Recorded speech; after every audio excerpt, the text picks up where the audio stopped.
Pelaksanaan konferensi IMF World Bank sudah di depan mata. Perhelatan kelas dunia ini dipastikan mampu menggerakkan kembali perekonomian Bali jika semua stakeholder pariwisata memberikan pelayanan terbaik saat perhelatan berlangsung. Wakil Ketua DPRD Badung Nyoman Karyana mengatakan pelaksanaan konferensi IMF World Bank tahunan yang akan digelar di Bali merupakan momentum yang sangat bagus, baik di tingkat lokal maupun tingkat internasional. Pada tingkat internasional, pelaksanaan konferensi ini menunjukkan Bali masih menjadi destinasi terbaik dan aman dikunjungi.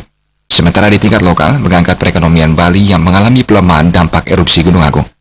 Melalui konferensi ini, uang 1,5 triliun akan masuk dan dipastikan akan mampu kembali menggerakkan perekonomian Bali. Bagi Badung, dana itu bisa dipergunakan untuk pengadaan transportasi, akomodasi, dan sektor bisnis kecil lainnya. Konferensi ini akan membawa dampak positif bagi perekonomian khususnya Badung. Semua stakeholder diminta untuk memberikan pelayanan sebaik-baiknya agar mampu mengangkat citra serta kontribusi positif bagi masyarakat. Panitia penyelenggara juga diharapkan mengoptimalkan potensi daerah sehingga menyentuh kalangan masyarakat bawah.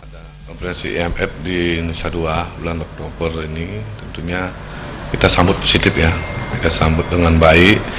Ini sekaligus sebagai recovery masa Gunung Agung meletus.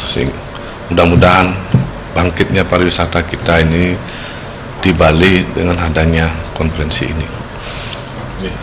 Kita di Badung khususnya, oleh karena itu segala stakeholder yang di bidang pariwisata maupun sarana-sarana penunjang lainnya untuk menyambut dengan baik, memberikan pelayanan sebaik-baiknya sehingga mampu mengangkat citra dan memberikan kontribusi positif kepada khususnya masyarakat lokal.